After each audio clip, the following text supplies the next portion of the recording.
Is MLM bad? To answer your question, MLM is good because like in the Direct Selling Association of the Philippines, which I represent, our objective is to encourage entrepreneurship, legitimate business opportunities for every Filipino. Now, this is in line with the thrust of the government through the DTI in encouraging entrepreneurship, especially micro, small, and medium enterprises. But the key important thing is to make sure that when you join the company, you join a legitimate one. Right. I actually want to ask Director about that because he has seen good and bad, the good and the bad, the good, the bad, and the ugly. What have you seen so far? How do you make sure that you join a legit company? And why are some legitimate companies bad? Multi-level marketing, of course, it is good, no? But then when it is used as a means to scam, so it becomes bad. And we run after those scammers because in multi-level marketing, you should be selling a product. And you should be making money because you are able to sell the product. But here, when the emphasis is already on recruitment, and you are no longer selling the product, but you are already selling an investment contract, we run after you because an investment contract is a form of a security, and which under the Securities Regulation Code has to be registered. And normally for the protection of the investors. Right. Sir, what do you have to say to that? Well, just like what Director Aquino mentioned, the objective of any business is to sell products or services. No? And it is exactly the same with direct selling or network marketing. The only difference being in a retail environment, you sell products or services in a fixed location. But with regards to direct selling or network marketing, it is person-to-person selling. But the objective should be to sell products and services to the end user. And as Director Aquino mentioned, it is unfortunate that because of the popularity and attractiveness of the industry, there are many unscrupulous businessmen who use the industry to come up with pyramid scams in the guise of legitimate direct selling and network marketing. I find it also interesting. I mean, when you talk about focusing on the product you're selling and also the legitimacy of the company, but one of the key lines that I've been exposed to that industry as well is that, no, we're not selling you a product. We're actually selling you a system or wealth or whatnot. How do you address that in terms of the kind of practices you try to encourage in DSAP in terms of making sure that they're representing a proper product and a system as well? Okay. With the DSAP, we have what we call the 8-point test to determine whether a company's compensation plan is legitimate or not.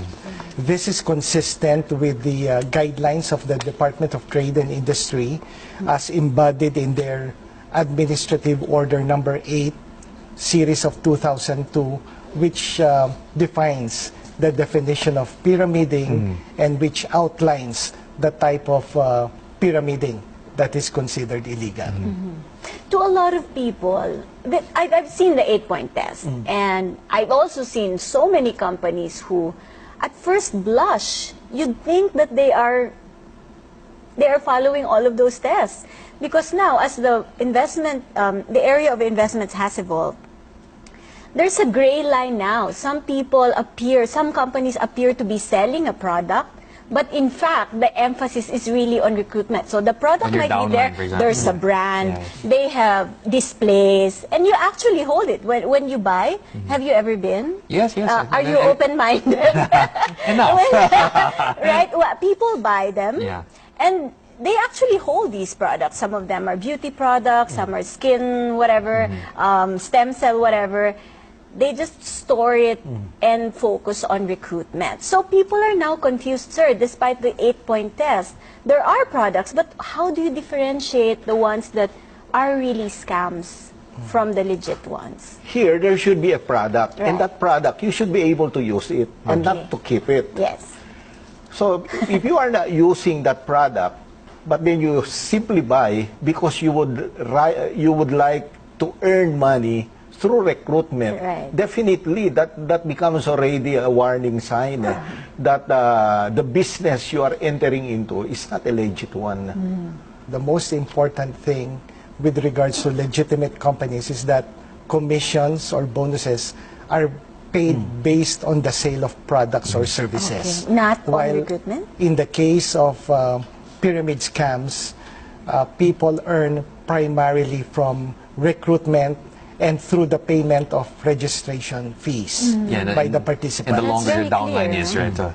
right? Right. So that's one of the most important distinguishing point between legitimate and pyramid scams. There are also other red flags. Yes. No? If I may share, like an example would be the selling of multiple slots or positions. I guess you've heard some companies say Yes. that, okay, why don't you join Three. the Okay, so company- it's a three-header. Yeah, exactly. three-header, I or there are studied some this for 30 so many headers. years. No? 30 headers. So for a legitimate company, it's like a membership club. Right. You sign up only once, and we try to make it as easy as possible. So we try to make the fee as low as possible, for as low as a few hundred pesos. So if you're being charged registration fee into thousands, then you may start to ask the question why the registration fee is high. Secondly, you don't have to sign up your name, 3, 5, 10 times. No? So in an interview with Chairman Herbosa, conducted by Josiah Go, Chairman Herbosa did mention that selling multiple slots is considered as an investment contract and partake the nature of securities. Yeah, And should therefore go through the difficult Exactly. process of registering that security with the SEC. And we all know when you want to do that, you have to give the SEC your financial statements and your cash flow and everything, all the financial documents, which will prove that the existence of your company and its health will depend on the sale of the products and not on and that's a recruitment. fiduciary responsibility already. Now, when we talk about the business perspective, for example, a first-time or want-to-be entrepreneur comes in and says, "Okay, I'm going to devote my life to this. I'm going to build my, network down the line." What really will drive them to be successful in terms of getting into a business? Is it the love for a product? Is it the kind of sector they're in? What really differentiates the successful ones for the non-successful ones? Okay, when you would like to be part of the industry, there are two major ways. One is if you have a product that you want to market, you could use direct selling or network marketing as the channel of distribution. It's a very powerful channel. No? Imagine if you are able to sign up, let's say, 100,000 people in your organization, and you have representatives in each of the 7,000 islands of the Philippines, then imagine you have like 100,000 outlets all over the Philippines, and your reach is all over the country, as opposed to coming up with a retail outlet and having to set up 100,000 stores. No? So it is a very good, powerful and cost-effective way to market products. The second option is to join an existing company. No? It's like getting a franchise of the company. It's a matter of choosing the product category you would like to venture into, the brand. You start sharing the products, and you're started with your business. I suppose it goes without saying that you have to be ultra passionate about the product and to the point that you're a user and an advocate, right? Yes, that's right. No, it's so difficult to market a product unless you use the products and you believe in the products.